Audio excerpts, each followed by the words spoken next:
लीजिए दोस्तों, हम आपके लिए एक और क्विज लेकर आ गए हैं। इस क्विज के प्रश्न पिछले कुछ वर्षों में सीटेट में बार बार पूछे गए हैं। नीचे दिए गए जीवों के समूह में से किनकी दृष्टि श्रेष्ठ होती है तथा वे मनुष्यों की तुलना में 4 गुना अधिक दूरी की वस्तुओं को देख सकते हैं। ऑप्शन हैं मधुमक्खी, मच्छर और तितली, बाघ, तेंदुआ और सांड, सांप, रेशम कीट और छिपकली या चील, गरुड़ और गिद्ध। आप अपना जवाब कमेंट बॉक्स में दे सकते हैं। अगर आप अपना जवाब कमेंट बॉक्स में नहीं दे सकते तो आप अपने दिमाग में सोच लीजिए। इसका सही जवाब है ऑप्शन डी, चील, गरुड़ और गिद्ध। ये तीनों मनुष्य की तुलना में 4 गुना अधिक दूरी की वस्तुओं को देख सकते हैं। अगला प्रश्न है, भारत में ठंडे रेगिस्तान मानसून से प्रभावित क्यों नहीं होते? ऑप्शन हैं ठंडे रेगिस्तान में गर्म गर्मियाँ, बेहद ठंडी सर्दियाँ होती हैं। ठंडे रेगिस्तान हिमालय की वृष्टि छाया में होते हैं।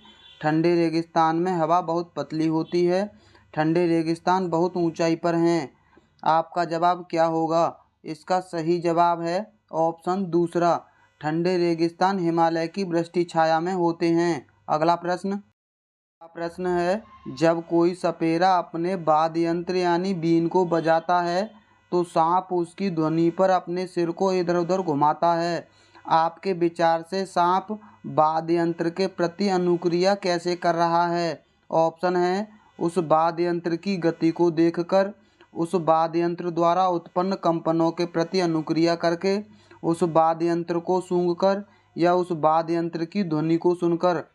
आपका जवाब क्या होगा? आप कमेंट बॉक्स में बता सकते हैं। इसका सही जवाब है ऑप्शन दूसरा, उस वाद्य यंत्र द्वारा उत्पन्न कंपनों के प्रति अनुक्रिया करके।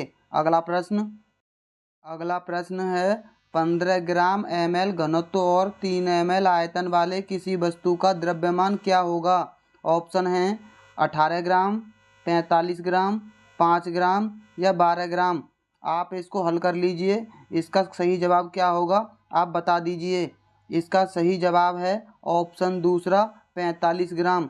द्रव्यमान को निकालने का सूत्र होता है घनत्व गुणा आयतन, यानी जब भी द्रव्यमान पूछा जाए तो इन दोनों संख्याओं का गुणा कर जितना आंसर आएगा वही सही होगा।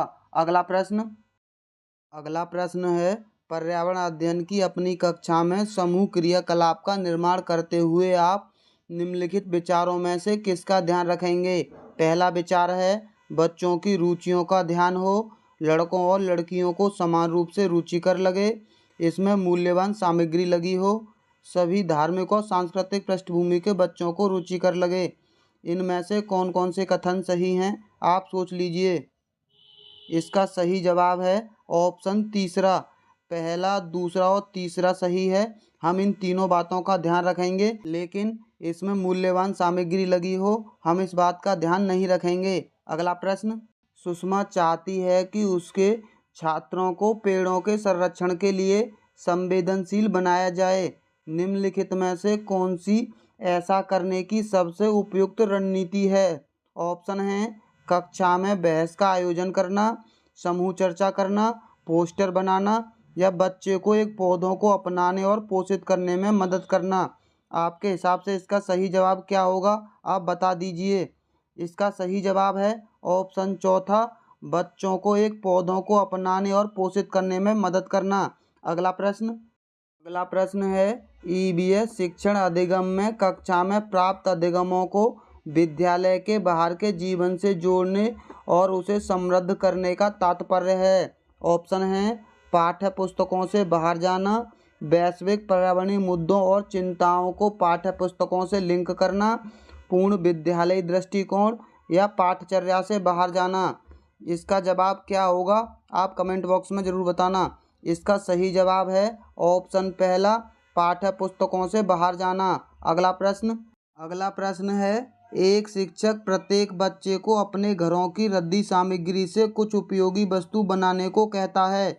शिक्षक का शैक्षिक अभिप्राय नहीं है। ऑप्शन है बच्चों को पुनः चक्रण, पुनः प्रयोग और रूपांतरण को समझने देना, कूड़े से बनी श्रेष्ठ वस्तुओं की प्रदर्शनी आयोजित करना, कक्षा के श्रेष्ठ विद्यार्थियों के बारे में निर्णय करना, बच्चों में सृजनशीलता का विकास करना। आपके हिसाब से इसका सही जवाब क्या होगा? आप सोच लीजिए। इसका सही जवाब है ऑप्शन सी, कक्षा के श्रेष्ठ विद्यार्थियों के बारे में निर्णय करना।